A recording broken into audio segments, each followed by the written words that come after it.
is a channel that is gonna put you on certain animes, yeah, I was about to say right? certain animes. And it says he accidentally invokes a demon, but it ends up giving him godlike powers, bro. My man got the tapestry in the background. You know what that means? Yeah, I already know what that means. He's one of those. Facts. And then he got, who's that back there? I don't know who that guy is. Let's get it. So when the metal hit his mug, he just sunk in place. 100K Holla, chillin' Bahamas. Come home to your crib and throw in your mama. What is good, HollaSquad? We are the latest squad on the YouTube platform. Listen, today we are back with another reaction. And we have an anime I don't even know how to pronounce, bro. I ain't even going to try to pronounce it because, yeah, you know what I'm saying? My hooked on phonics, not hooked on phonicsing, like it should be. But we're going to watch this and see if this is another anime we should add to our watch list. All right? Now, we just did the CJ the Chan video. Listen, Tanya, one of the most evil anime characters I've ever seen in my life. If you don't know what I'm talking about, go watch the last video.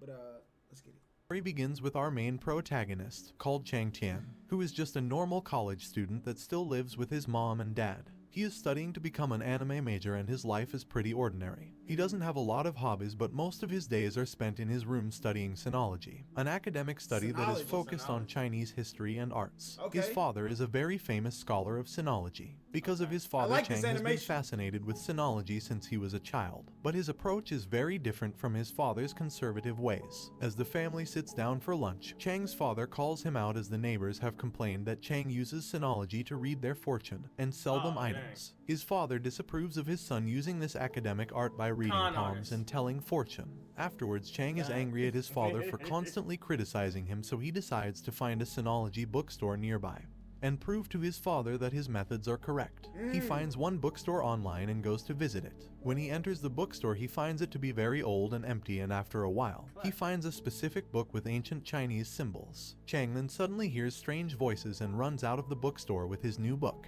Out on the street, he sees a couple of criminals attacking a woman. The criminals see Chang and try to talk to him after recognizing him as the neighborhood fortune teller that reads palms. The leader of the gang, called Lei Cheng, tries to take Chang's book, but he refuses and runs away. Chang runs into a park, finally managing to escape his attackers, but then suddenly a giant force field appears and surrounds the entire park. Mysterious figures come out a flash of light and they are revealed my man just used domain expansion, boy, no cap. Be Lei Cheng and his holy weapon, a giant soldier with a deadly sword. Lei has powers and he has decided to punish Cheng for embarrassing him. Lei beats up Cheng and throws him onto the ground and orders his soldier to finish him off with a final blow. However, just before he dies, Cheng accidentally summons a holy weapon of his own. A legendary warrior with white hair and armor appears and saves Chang at the last moment. This legendary warrior is called Chao Bai and he protects Chang and defeats the evil giant soldier with ease. Chao creates a powerful ball of energy and blasts the opponents away. After he takes Chang to a safe place where he has a lot of questions and is confused. After the battle, Lei is in immense pain and he falls to the ground and disappears. Chang has a dream where he almost kisses Chao, but then he wakes up in horror. He is then even more scared when he realizes that Chao has been sleeping next to him all night. The two go out for a walk and Chao cannot remember his name. He also says that Chang has almost no spiritual power and is weak. Later that day, a mysterious girl called Chu shows up at Chang's house. She introduces herself as one of his classmates and Chang's mother invites her to stay over for lunch. Chu and Chang go out for a walk, but Chang doesn't remember meeting this girl back at university. She then reveals her true intentions as she knows that Chang has invited a holy weapon. Chu is joined by two other mysterious figures and they try to convince Chang to sell his holy weapon to them as he doesn't deserve to be one of them. Chao shows up and Chu is shocked how pretty he is. He refuses to be sold off and invites her to dinner, which she refuses. Later on, Chang and Chao talk and Chao explains that the Shang Yuan arsenal is a magical portal that unleashes holy weapons. Some chosen people are able to summon one of the holy weapons that were warriors in their past lives. The people who are able to control these holy weapons and use them are called spirit warriors. Bro, this sound like Final Fantasy 15, bro. You get the legendary weapons from out in the little caves, bro. Come on now. The spirit warrior that is the strongest in the special trials will be able to make an infinite amount of wishes that the gods will give them. Chu is also a spirit warrior and she comes from a noble family. She is confused how someone so ordinary like Chang could summon a holy weapon. The next day, Chu activates her holy weapons and attacks Chang and Chao. So the battle between spirit warriors begins. That gotta be like they battle arena when they okay. Two brothers who are also spirit warriors join the battle and interrupt Chao in his fight. They are also joined by a stealthy assassin. These three work for the Tanzan Hall and their mission is to learn more about spirit warriors and report back to their chairman. Chang tries to get out of the battle with words, but his holy weapon Chao attacks and he fights another holy weapon. They fight all across the sky with lightning fast speed. Chu decides it's time to end this fight, so she activates the powers of her two holy weapons, called Gang Zhong and Mo Yi. These two are also husband and wife, and they are extremely like Team powerful. Rocket. The three Yeah, Tanzan I was Hall just about to warriors say that. decide that it's too dangerous and they retreat. The next day they report their findings to the chairman and several members of the secret Tianzan council. Elsewhere, Chang and Chu go out to dinner with their holy weapons. They talk about their battle and they agree to work together as Chu needs the help of Chang's holy weapon. She also explains that there are two ways of summoning your death weapon. The one Chang experienced is another called a Devin in death the summon, chat, which yes, means the sir. spirit warrior is close to death and then he summons a holy weapon. Chu, on the other hand, summoned her holy weapons in a special ceremony where the warrior chooses their weapon. She also shocks Chang when she reveals that if a holy weapon is broken or defeated, its user dies as well. Chang remembers that Lei just disappeared after their battle, but he didn't know that a spirit warrior could actually die. Chu also revealed that every further summon of a holy weapon costs 100,000. At the dinner, Chu proposes that Chang and Chao both come live at her mansion. When they arrive, Chang is shocked to see just how big her home is. Chang starts getting worried about living here as he did not inform his parents, but Chu reveals that she has called his mother to stay with them for a day and explained everything to her. Later in the day, Chu decides to finance Chang's next summon of 100. Yeah, definitely couldn't be no black family, because you better call your mom and make sure call they your did mom that. and be like, hey, are you sure he coming over? Okay, Yeah, we're good. did you know, somebody call you and say that I'm staying over there? Okay, I'm just My mom's making gonna sure. ask 15 questions anyway. Facts, bro. Who is it? Where is it? How many people I are ain't there? never heard they name before. Facts, Okay, bro. chill out. And he makes contact with the holy weapon called Fangshan Hua. She and Chao immediately start fighting, but Chang calms them down and makes it known that they are on the same team. Chao is taken to a special room to be healed from his injuries from previous battles. Later, Chu overhears Chang talking about how grateful he is for her. At the end of the day, Chang's mother leaves and Chu decides to begin his training to prepare him for the trial tournament. The next day, Chu goes out on a walk with her holy weapons gang and Mo. A small boy with red hair starts to attack them, and it is revealed that he is Chi, the reincarnated son of Gang and Mo. He activates a force field around them and summons his own holy weapon. Chang and Chao arrive late but join the battle. Mo and Gang are not able to fight off this highly skilled holy weapon, but Mei decides to let them go as his revenge is not yet complete. Later at Chu's mansion, Gang and Mo explain that in their past life they were blacksmiths that lived in peace until an evil warlord attacked them. They had the duty to create specific legendary weapons but were killed. Their son was raised by an evil man who later pushed him to kill himself. Their son's soul returned in the present but has been corrupted. The next day, one of the mysterious members of the Tanzan clan appears to talk to Chu. He is named Mr. Yi and he demands that Chang be invited to their meeting. However, Chang has been called by his father back home. His father is angry at Chang and tells him he is forbidden from hanging out with Chu again. He is also ashamed that his son is ignoring his college studies. Meanwhile, a member of the Tanzan clan reveals that the ancient Jan Lu has been summoned and that he is behind the actions of Mei. Gang and Mo also see that their son is assaulting people and lighting them on fire. Chu and her holy weapons then go into battle. Chu also contacts Chang and orders him to go back to her mansion and protect it as she accepts an attack is coming. Another member of the Tanzan clan shows up and she manages to overpower Gang and Mo. Chu and her holy weapons decide to combine their powers in a last attack attempt. Chang arrives at the mansion with the rest of its staff and prepares for the attack. Many members of the Tianzan clan are coming to destroy it. Meanwhile, Chu has achieved a new form as she has combined herself with her holy weapons. She continues the battle, but this time wielding a new powerful sword. The Tanzan clan arrives and they meet with Fangshan Hua and she immediately attacks them. The battle rages on and Chang along with his friends are just able to hold off the Tanzan forces. Suddenly, one of the assassins of the clan manages to get the upper hand and goes in for the killing blow against Chang, but he is saved by Fangshan who steps in and takes a hit to protect him. She already lost her master in the past and she isn't going to let it happen again. The battle is paused as Chang is heartbroken because of Fangshan, who says her goodbyes and dies from her wound. Chu returns to help after defeating her opponent, and at that moment the brothers from the Tianzan clan use all of their powers for their final attack. Chao powers up and Chang motivates him to defeat the enemies. Chang also uses his own blood to increase his spirit power so that Chao has a stronger attack. He unleashes a giant blast and the Tanzan clan escapes once more. Later in the woods, the two brothers talk when Chao shows up and kills one of them without any mercy. He smiles and leaves. The following day, the surviving brother informs the chairman of what Chao did and the chairman swears that he will get revenge. Chu visits Chang in the hospital as he had to get medical care because he lost a lot of blood. They are later invited to a special meeting in the middle of the forest with the chairman.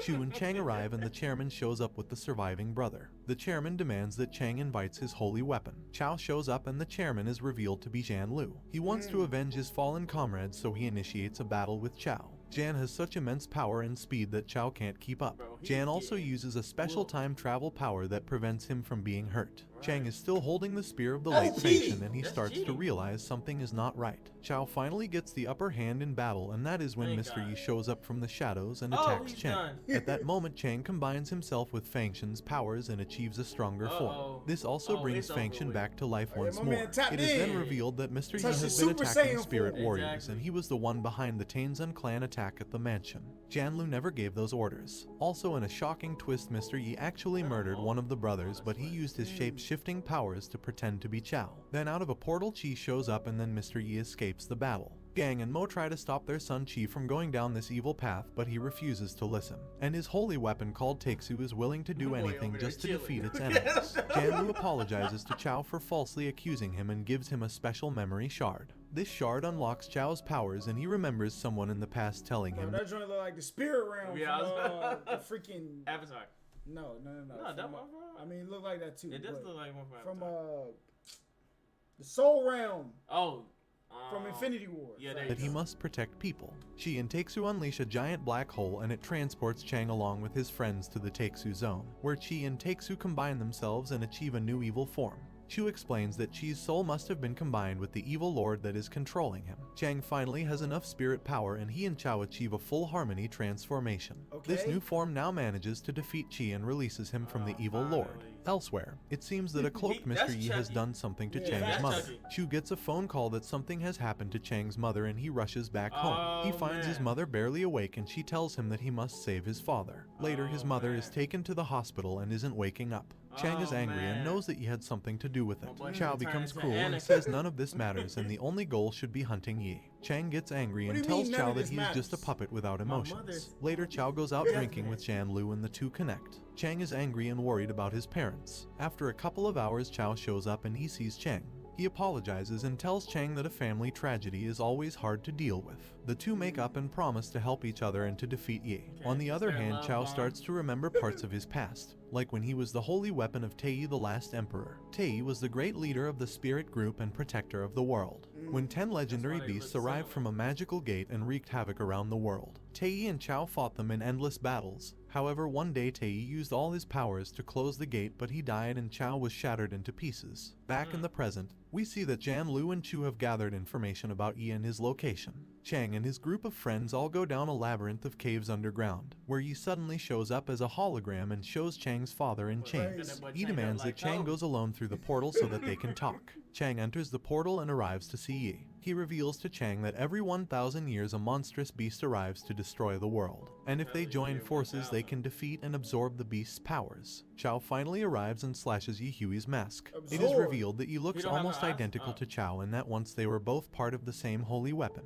Chao has false memories of Tei as he actually assaulted Chao because he thought that his holy weapon betrayed him. Chao and Chang try to fire off a powerful blast but they can't and Yi condescendingly laughs at their failure. Chang and Chao try to fight off Yi but he overpowers them and beats Chao into the ground. He then begins to slowly absorb Chao to become even more powerful. He shows Chao how false his memories are. After he was assaulted by the king that was banished from the kingdom alone in the woods, Chao watched as the final beasts attacked Tei and killed him. Chao starts to give up from all the sadness but Chang comes to bring him back, swearing he will never leave his friend. The two combine powers once again and are able to defeat Yi, who then disappears into tiny lights. They free Chang's dad, but before they can celebrate, Chang's dad suddenly grabs his son by the neck. Chang doesn't know what is happening, but his dad creates a giant purple sword, and just before he can kill him, Chang is saved by Fang Shen. The rest of his friends, led by Chu, show up to protect them. Chang's dad seems cruel and tells everyone to get out of his way. He then opens a portal and leaves. Chang is confused and he thinks his dad is possessed by some evil spirit, so Chang and Chao go to investigate. They find several clues in Chang's home and Chao comes to a shocking revelation. Chang's dad isn't possessed, he was working together with Yi and he was the one who attacked Chang's mother. Elsewhere, a big concert is interrupted when Chang's dad shows up with his holy weapon and starts killing people. Chao and Chang run out to see a giant red explosion erupt through the city. Their friends also join them and they go to the scene. At the concert, there are no more people as they have been consumed by an evil queen that is the holy weapon of Chang's dad. Chang desperately wants an explanation from his father, and Jan Lu tries to fight the queen, but he is easily defeated. Chang's dad reveals that he was always a spirit warrior and he didn't want his son to become one. He hid his identity from Chang and his mother. That's why he was like, go to school. Yeah, you know and do all the other stuff. So he couldn't defeat him. He was scared.